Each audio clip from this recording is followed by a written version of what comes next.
All right, good afternoon, everyone. Thank you for joining us today for our Hard Histories conversation. My name is Mallory Pilat. I am a PhD candidate in the history department at Johns Hopkins. I work on the history of Black American women, and more specifically, the role of France and the French language in that history. As a fellow with Hard Histories this spring, I have helped in organizing a series of workshops in Paris and Berlin, which took place last month, to expand our work abroad and start a series of conversations on hard histories with scholars in Europe and elsewhere. Launched in the fall of 2020, the Hard Histories at Hopkins project examines the role that racism and discrimination have played at Johns Hopkins. Blending research, teaching, public engagement, and the creative arts, Hard Histories aims to engage our broadest communities at Johns Hopkins and in Baltimore in a frank and informed exploration of the myths that have become part of our university's story, and to offer evidence of how race and racism have shaped Johns Hopkins. In the spring of 2024, we are hosting a series of conversations exploring the histories of Blackness, slavery, and racism in the Maryland area and beyond. Today, we are hosting a discussion about how Hopkins history PhD alums are participating in the work of rethinking their own degree granting institution. We now invite our panelists to turn their cameras on. We are honored to have with us today two great panelists in discussion with Hard Histories Project Director Martha Jones. Paige Klotzer is Assistant Professor and John W. and Jean M. Rowe Chair in the History of American Politics, Institutions, and Political Economy in the University of Wisconsin-Madison Department of History. Her first book, How the Suburbs Were Segregated, Developers and the Business of Exclusionary Housing, 1890-1960, received the Kenneth Jackson Award for Best Book in North American History, the Lewis Mumford Award for Best Book in American City and Regional Planning History, and was a finalist for the Hagley Prize in Business History. It charts how suburban developers, including Baltimore's own Roland Park Company, ushered in modern American housing segregation with the help of financier, real estate institutions, and policymakers. Her work has been featured in both peer-reviewed journals and popular outlets, including the Journal of Urban History, City Lab, and Time Magazine. She joined the University of Wisconsin after a postdoctoral fellowship at the Harvard University Joint Center for History and Economics. Dr. Jenny Williams, PhD, is a historian of race and slavery in the United States, and the co-founder of Kinfolkology, a project situated at the intersection of data, slavery studies, and engagement of descendant communities. Dr. Williams is the author of Oceans of Kinfolk, a database of more than 63,000 enslaved individuals who were trafficked in the antebellum coastwide trade in the 40 years before the Civil War. Her book, also called Oceans of Kinfolk, will be published by the University of North Carolina Press in 2025. Dr. Williams is also editor-in-chief and lead author of Louisiana Kindred, a developing database of the sales of enslaved people in antebellum Louisiana. She is currently a postdoctoral fellow in the engagements at the University of Virginia. And finally, Dr. Martha Jones is the Society of Black Alumni Presidential Professor, a professor of history, and a professor at the SNF Agora Institute at Johns Hopkins University. She is also a legal and cultural historian whose research explores how Black people have shaped the story of American democracy, and today extends to work on memorial landscapes and family memoir. Jones directs the Hard Histories at Hopkins project. Her most recent book, Vanguard: How Black Women Broke Barriers, Won the Vote, and Insisted on Equality for All, published in 2020, received the 2021 Los Angeles Times Book Prize for History. Dr. Jones and our panelists will be in conversation for about 25 minutes, and then we will turn on to your questions. So please submit those questions at any time using the Q&A function. Finally, I'd like to point out that live captioning is available to our audience members within Zoom. We are also posting a link in the chat to the live transcript URL for anyone who would rather access captions that way. Thank you both so much for being here. It's a pleasure to see you. And I will now turn the conversation over to Dr. Jones, and I will see you all at the end of your discussion. Thanks very much, Mallory. It's great to see you. We appreciate you being here today. And welcome to you both, Dr. Glatzer, Dr. Williams, welcome back. I know you've been a guest on our webinars before, but we've been really so much looking forward to this, I think, very special conversation with you two as distinguished alums of our own history department graduate program, remarkable historians in your own right, but folks who have really, I think, with great seriousness and with great generosity, brought your skills and your insights to bear on our own institution and work that is very complementary to the work that we have been trying to do at Hard Histories. So I'm going to get us started. I think with that to say that I think each of you brings really two perspectives to our conversation. On the one hand, you've been at work now for years surfacing new histories of the university, and we'll talk some about that, but you have your own research projects. And I think part of what's remarkable for us when we began to look more closely at your work in our lab were the ways in which there really was an organic connection between your own research and then this decision to turn your lens on Johns Hopkins itself. So maybe if I could, Dr. Glatzer, start with you.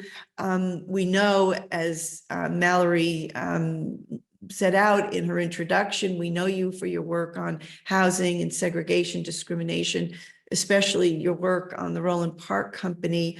But maybe you could tell us something about how that leads you or how that connects for you to the work you've done most recently, rethinking the work and the legacy of Johns Hopkins president Isaiah Bowman. And again, welcome. Thank you so much for having me here. So yes, I study the history of housing segregation, especially including in Baltimore. And for me, I really saw parallels between what the Roland Park Company did as a developer of segregated suburbs and what Isaiah Bowman did as president of Johns Hopkins. So for me, when I think first and foremost of the Roland Park Company as a segregated developer, I think about how developers like them excluded people, including those with means and desire to purchase homes. So the Roland Park Company District, Roland Park, Guilford, Homeland, Original Northwood, these were places where prominent Baltimoreans, like lawyers, business people, doctors, professors, could not live because of their race and religion.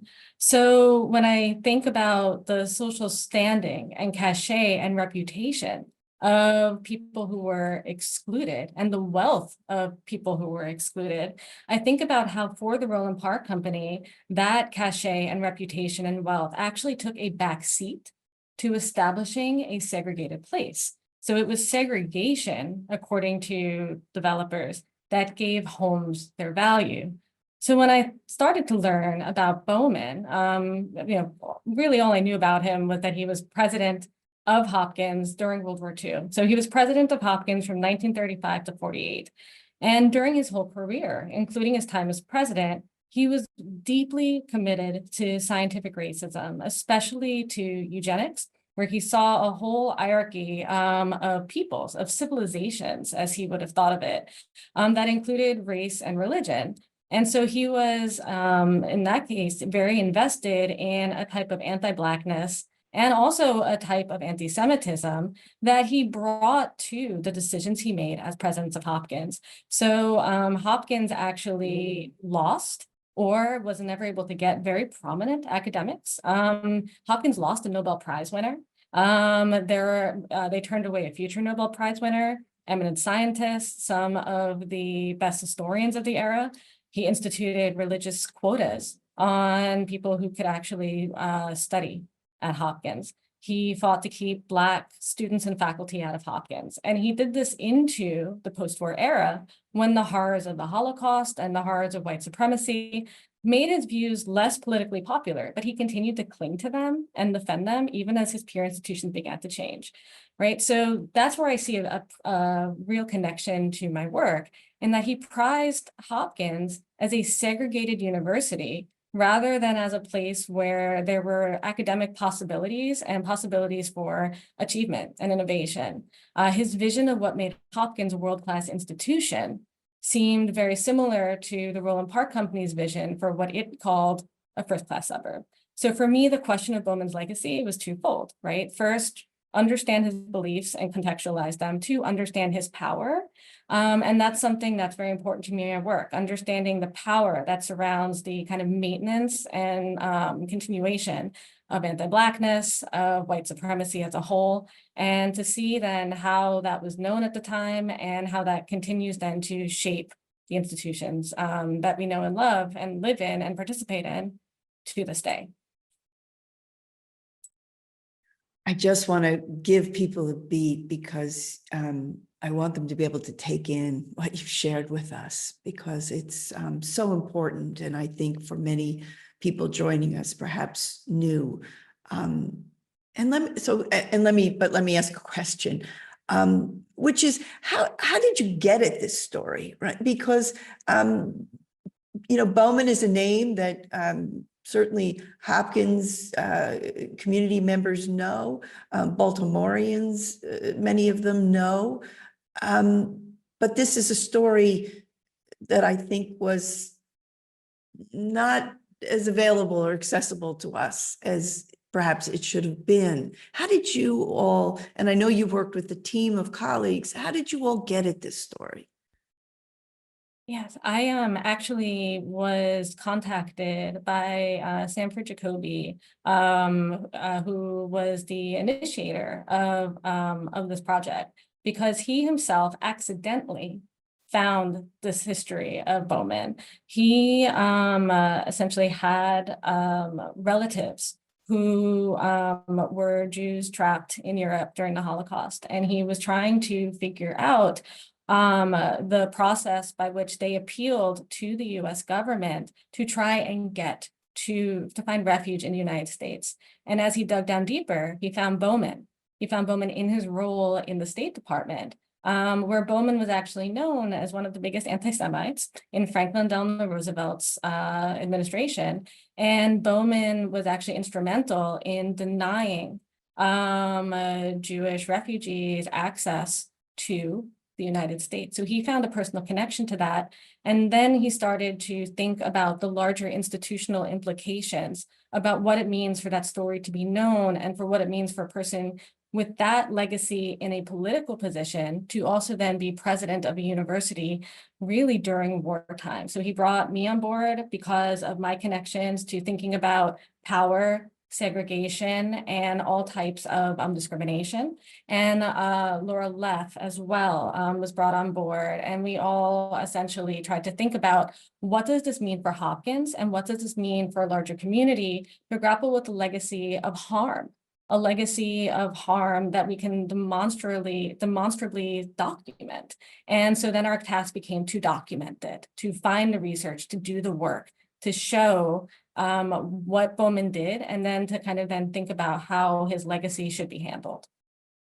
Great. And I'm going to come back to you to ask some of, how that reckoning actually, how the rubber hits the road on that in a few minutes. But let me turn to you, Dr. Williams, because I think in a lot of ways your story parallels that of Dr. Glotzer. Your own research has, for a long time now, taught us so much about the coastal slave trade originating in Baltimore and in the Chesapeake.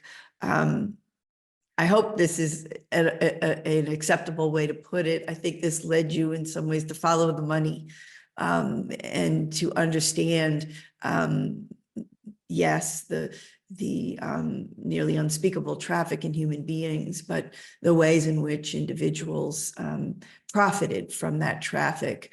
And you discover the link between the slave trade and an early Hopkins benefactor, Carolyn Donovan.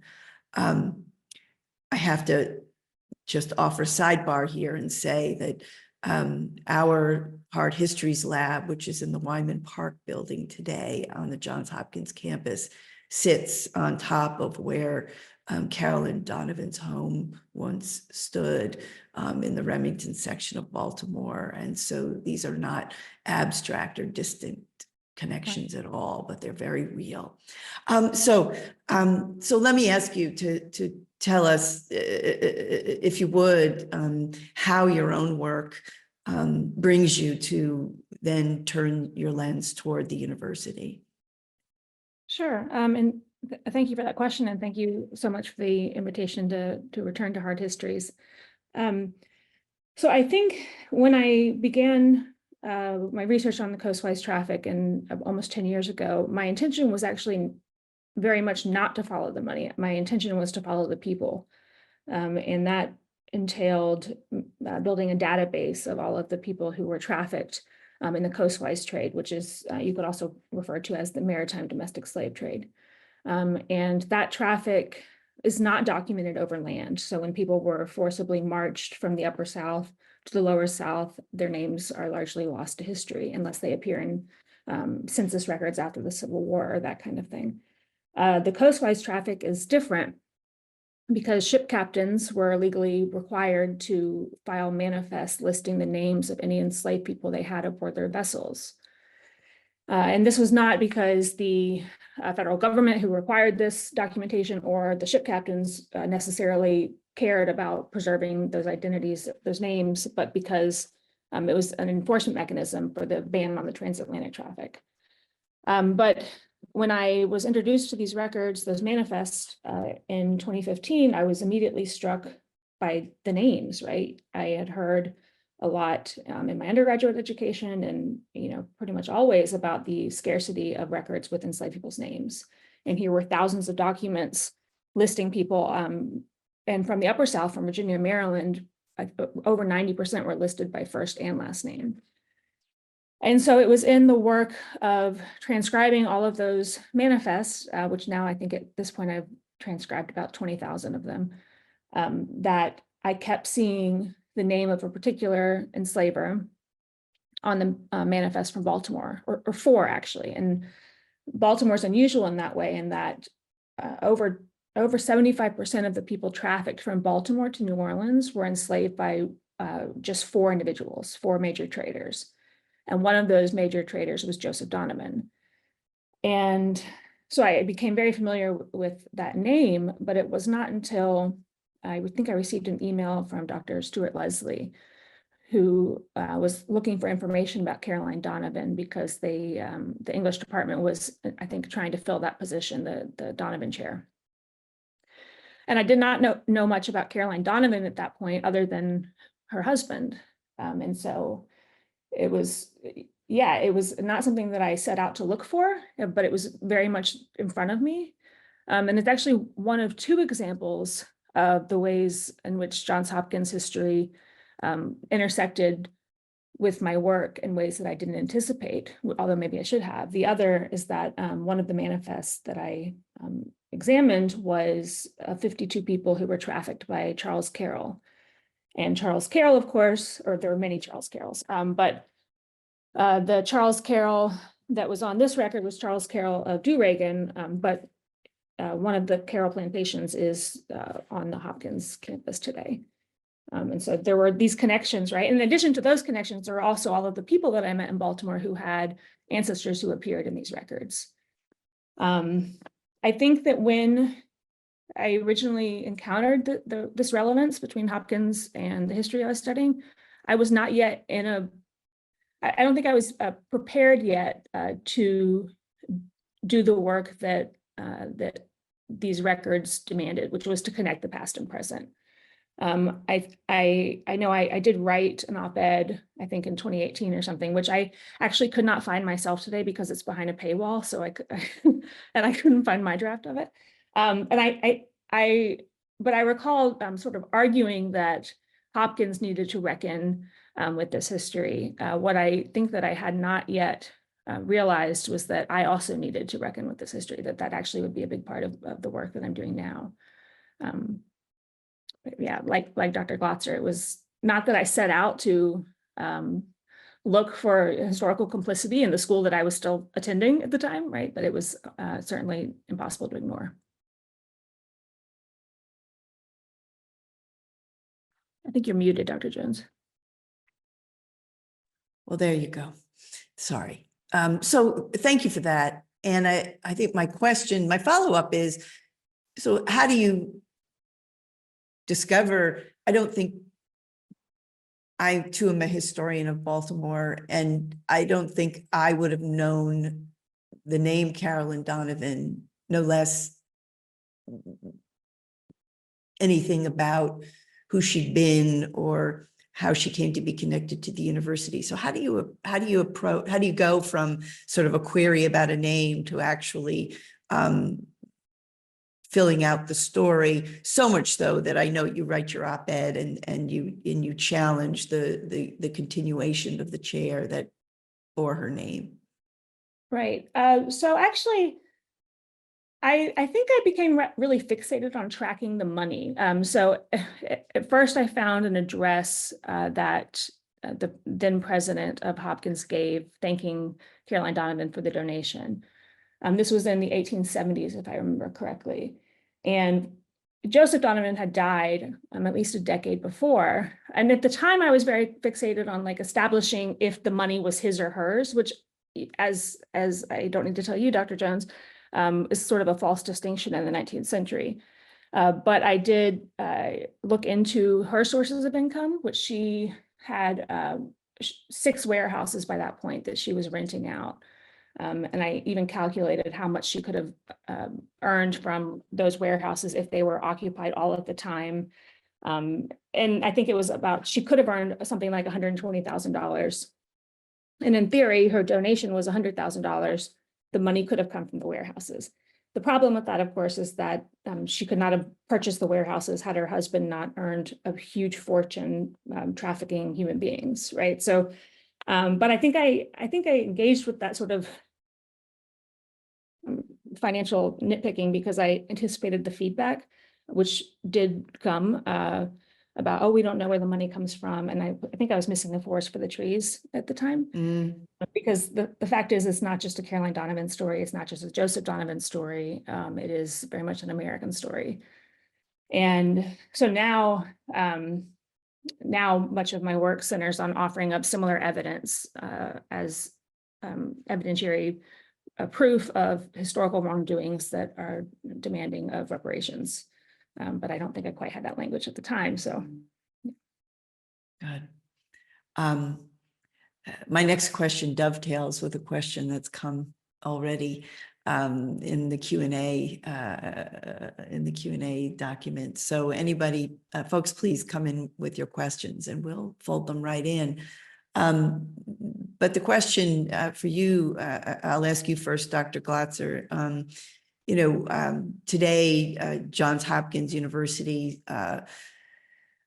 is home to a name review board.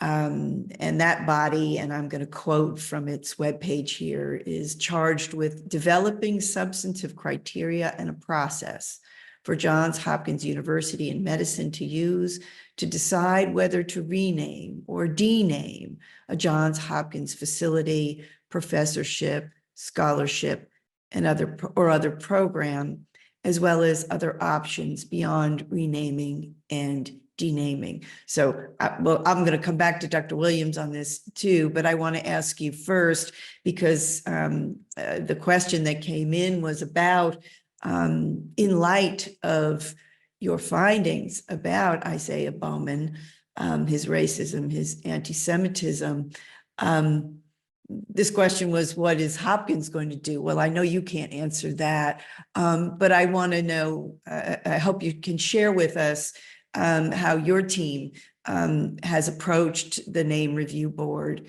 and what it is that you ask of or expect from the university in response to these revelations. Yes, so we submitted a report to the board. And that report contains essentially the work, great detail about what we found, how we found it, and essentially then the recommendations that we have or the request that we have.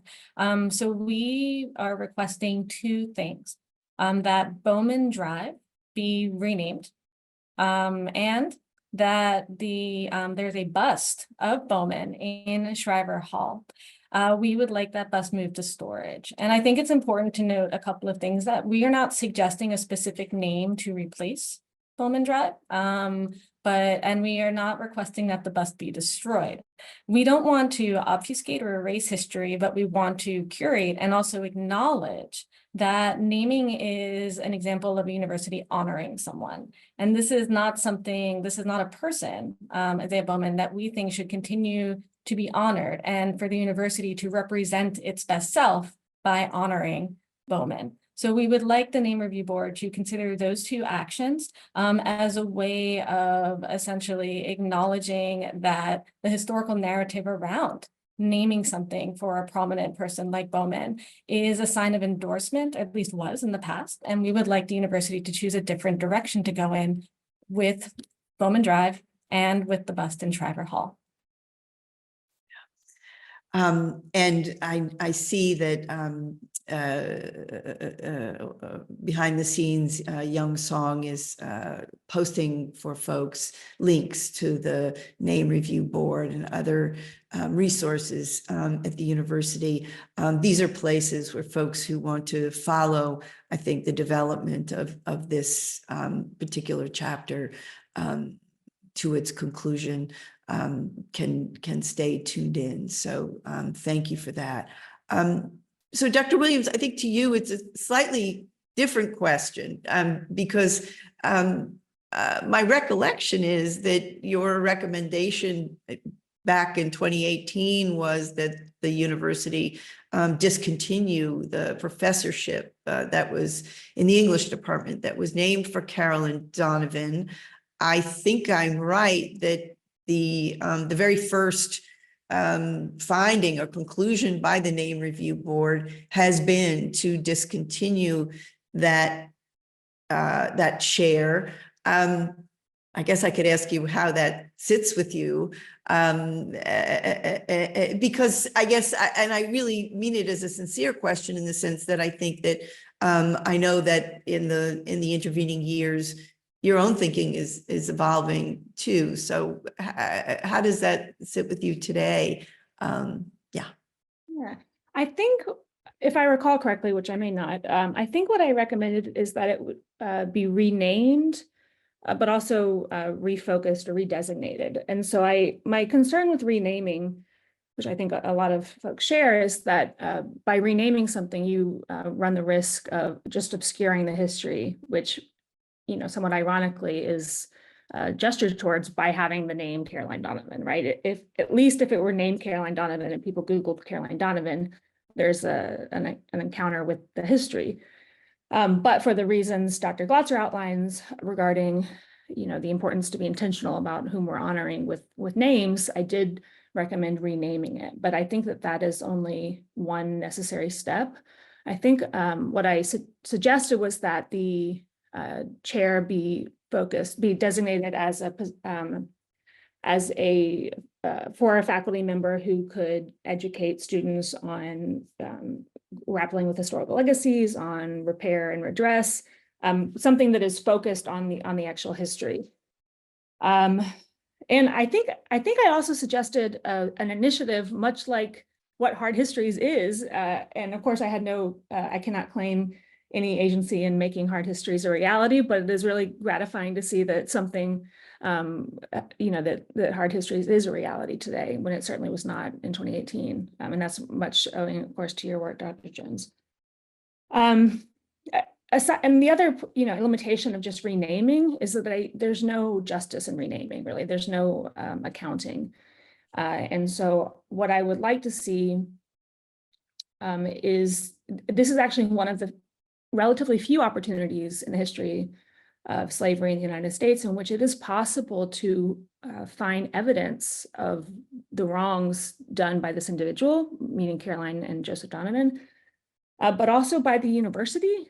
And so to me, it's somewhat, so there's the grappling that needs to be done with that, right? But then I wonder about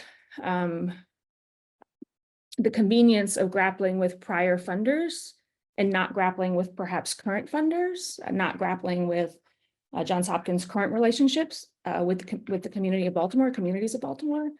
To me, I worry a little bit about sort of the moral gesturing, the big virtue signaling of renaming without a similar accounting of present practices.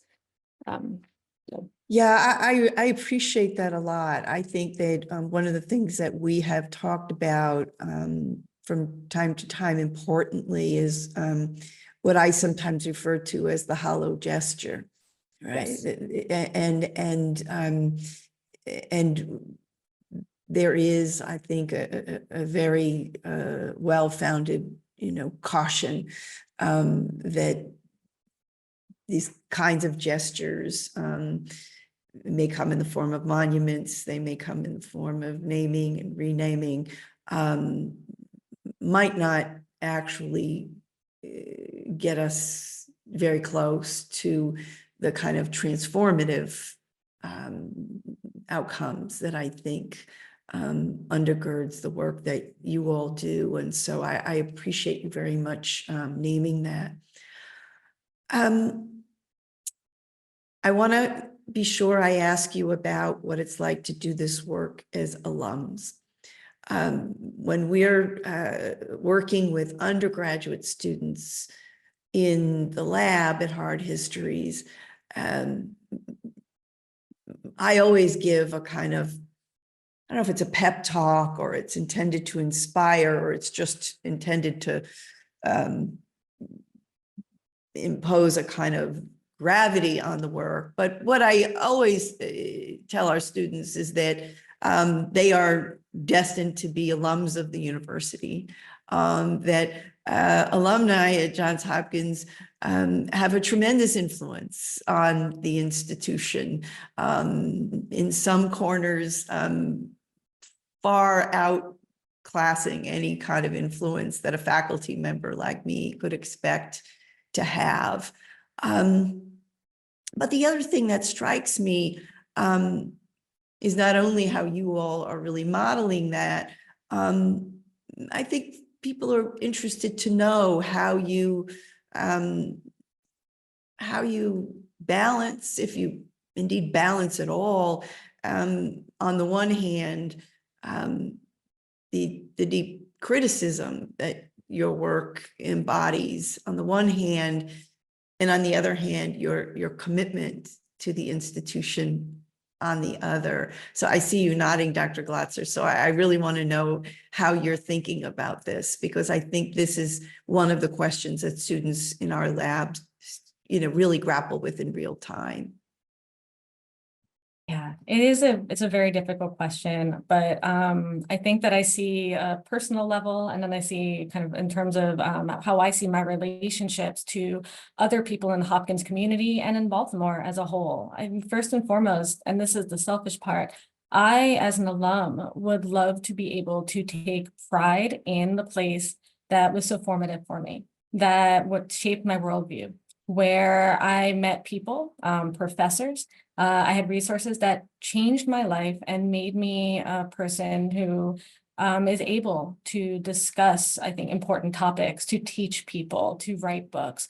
Hopkins is an incredibly important place to me. And I think that I would be remiss to not criticize it in order to try and continue to help make it better. Just as people before me criticized it, worked hard to try and make it better. I want to be able to take pride in being an alum without putting an asterisk on that pride. And then as a professor and an alum, someone who trained to be a professor at Hopkins in Hopkins History Department, I want to continue to make Hopkins a better place for people who come after me. for students to feel more at home and welcome in spaces such as Shriver Hall, such as Gilman Hall, such as Bowman Drive. I want to be able to signal that, yes, this is a historically exclusionary place, but it is better because people are working on that legacy and trying to change the way things are funded, the way narratives are taught, the way the institution prioritizes or has priorities.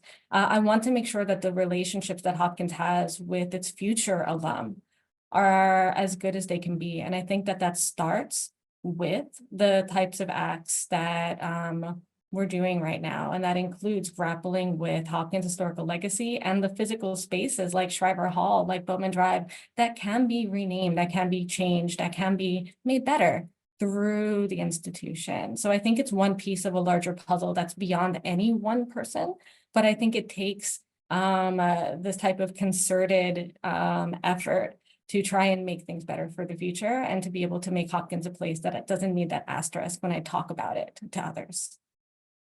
You're really taking me back a couple of years when I visited the campus of my alma mater.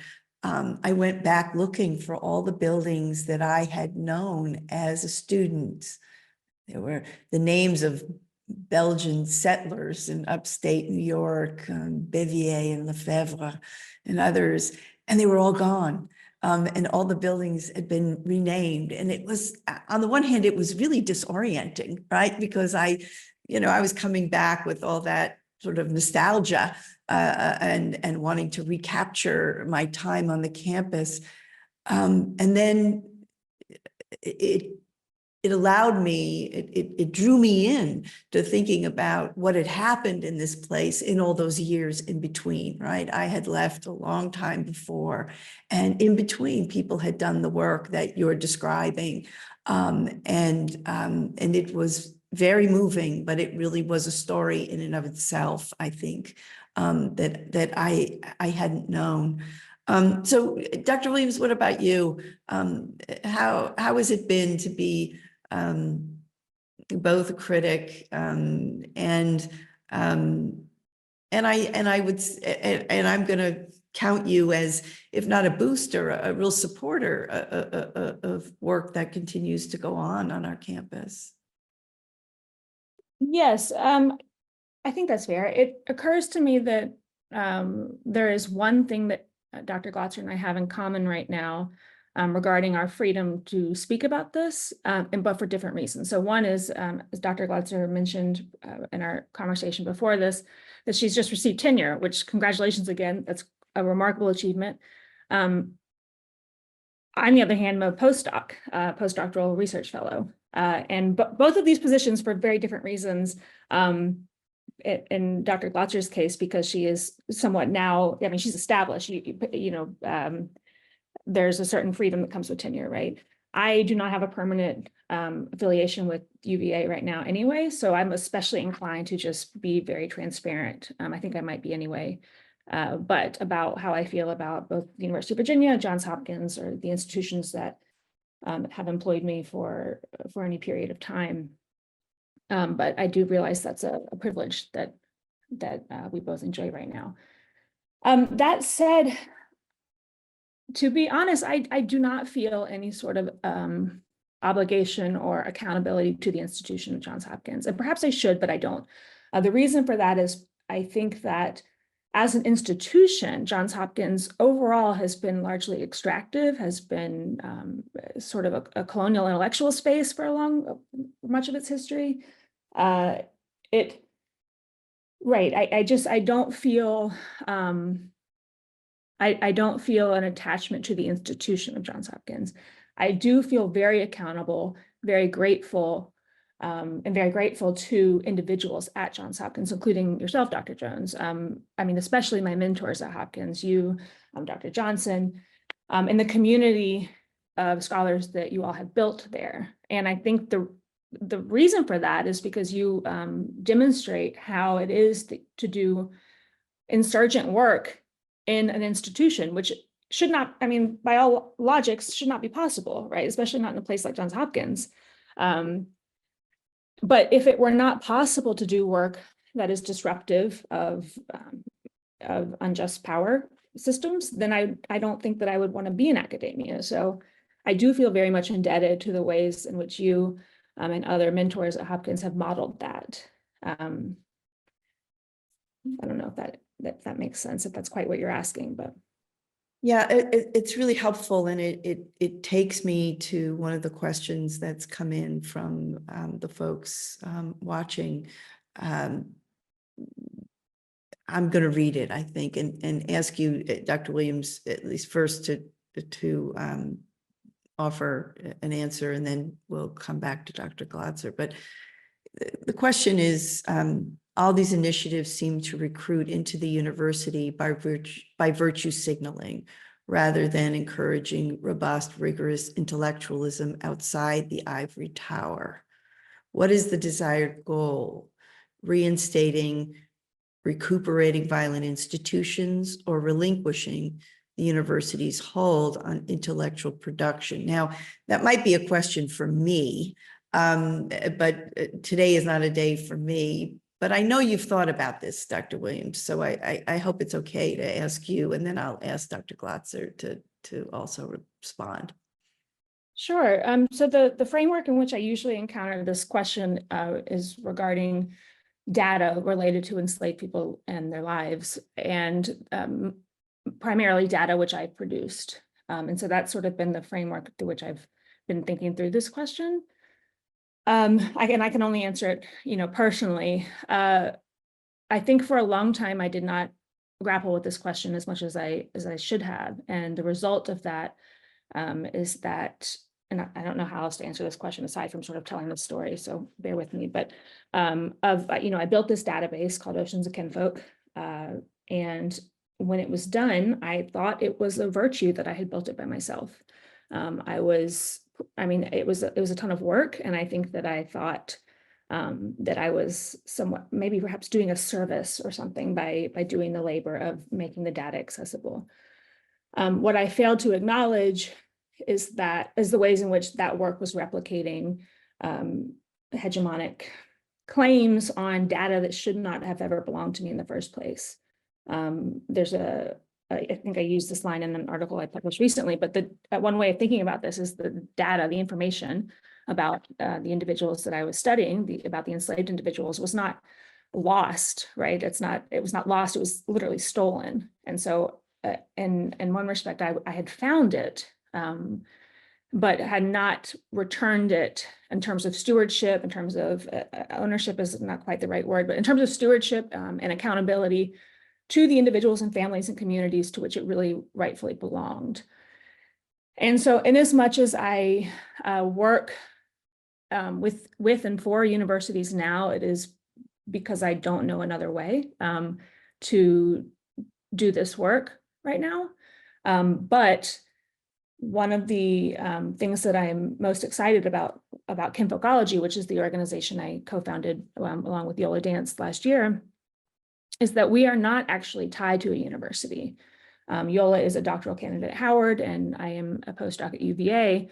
But Kinfolkology belongs to neither of those institutions or to any institution. Instead, Kinfolkology is modeled on the model of engaging descendant communities known as structural parity, which essentially means shared authority. And so the fundamental objective of Kinfolkology is to actually shift ownership or stewardship of both the data, but also the history, the stories, away from me, away from institutions, away from universities, away from corporations and companies like Ancestry, to individuals and families and communities with ancestors represented in these stories and in this data. Yeah. Thanks for that, and you know that at Hard Histories we've learned a great deal from you and from Aola Dance on this very question as we think about our own work. So I thank you for that. Dr. Glatzer, I haven't heard you speak about this before, but I'd love to. So can I pass it to you? Yes, I find it a very difficult question to grapple with because in my work, am very interested in power, space, and institutions. And in all honesty, when I think about the history of Hopkins, I think about a history of violence, of dispossession. I could point to examples of when the developers I work with reached out to Hopkins and administrators at Hopkins to help essentially shape spaces to be segregated or to have uneven resource distribution. There's I think a very good reason why essentially the popular perceptions of Hopkins amongst Baltimore, especially amongst working class people in Baltimore, amongst Baltimore's Black communities, I think there's a reason why that reputation is poor, why trust is not there, nor should it potentially be there. What I see the work that I'm currently doing with Bowman and renaming is tugging on one small thread of a much larger story, past and present, about institutional power. And I do wonder then how, essentially, however these next steps go, what it will reveal about the processes that a university like Hopkins is willing to set up and potentially willing to try and actually see to completion in terms of actually rethinking repair. And I think that that might be an operative word going forward. I don't necessarily see a way in which Hopkins will ever potentially be a good or just or fair player in Baltimore. But what I can see is potentially a way to start thinking about how can the processes by which Hopkins essentially is pressured into repair, whether that's material, that's terms of acknowledging narrative, that's intellectual, that's all sorts of things. How can essentially that accountability come from looking at this process, changing the process, making it better? How can we start asking questions about how Hopkins might change the way stakeholders function, how its priorities are set? I think alums have and can continue to play a role in that as well. But, I think it can go many different directions. So as far as abstractly, the university as a sort of colonial white supremacist institution, I mean, Hopkins' history kind of lays it out there. That's true. And in terms of dismantling it, I would love to envision more radical possibilities than what I alone can possibly see now. And I think Dr. Williams, Dr. Jones are way ahead of me in this regard. But what I will say is that the attention to process in the weeks and months and years that come can be very telling.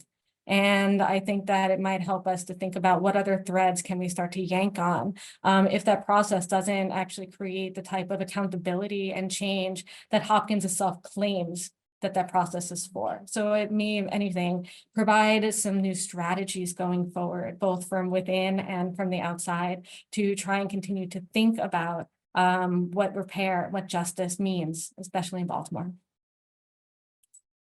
I want to try and I have time for just one more question, and I want to try and pull together some of what's coming in the Q&A with you,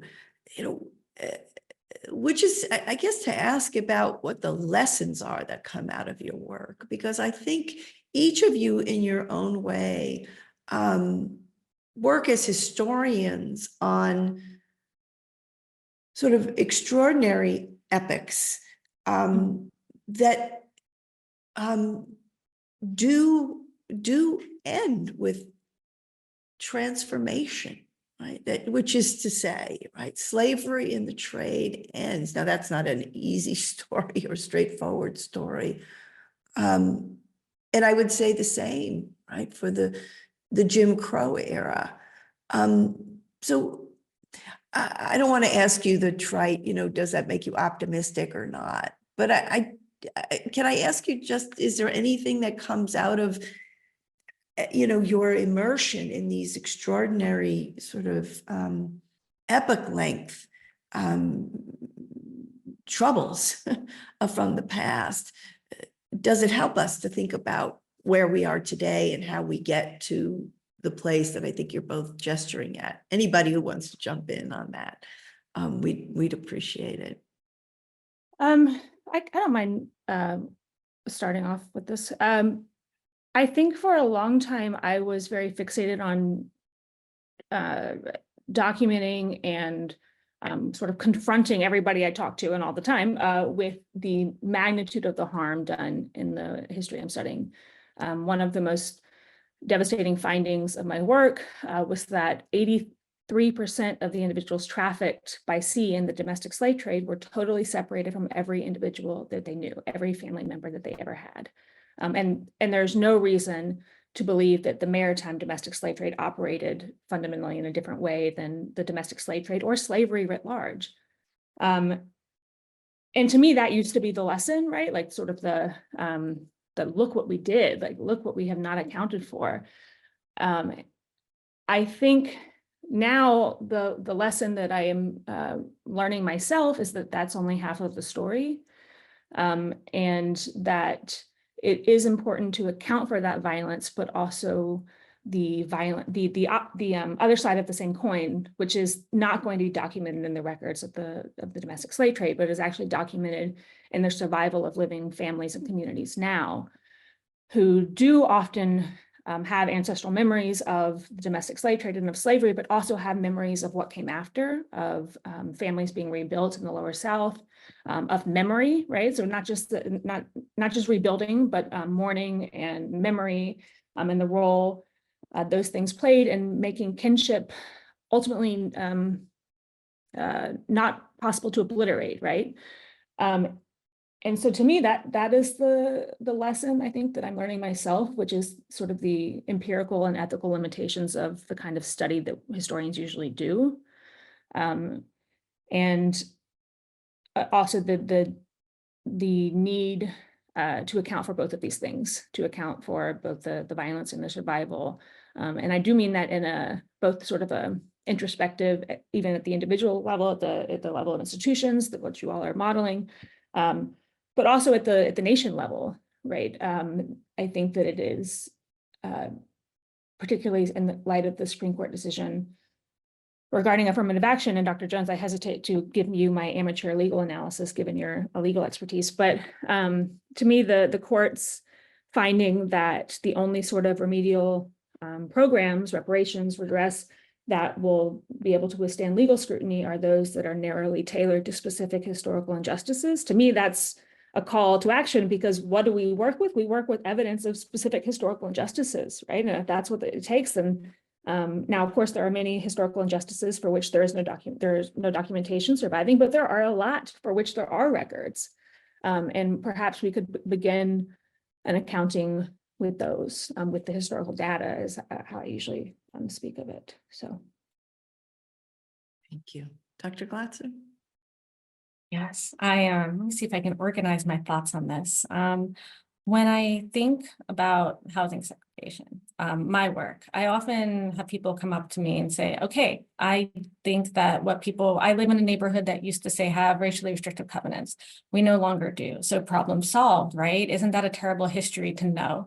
And what I would love to say, although I don't often have the courage to say, admittedly, is that you are still benefiting from all those who came before you, who made that place a source of your wealth. So knowing the history as a way of absolving oneself in the present is not, is I think the wrong lesson to take. It's more of a call to action about, okay, you know the history, so you know the power inequality and how you yourself, one still personally benefits. What can be done now to redistribute resources, to think about stories to tell, narratives to give, platforms to give? How can all of these things then, how can history become a tool to actually materially as well as intellectually secure justice? Which does then seem like a very daunting task for structural and institutional harm. What I see the work of something like renaming Bowman Drive as part of is I see it as part of a longer project of thinking about how controlling historical narrative and controlling material resources go hand in hand to create an imbalance of power.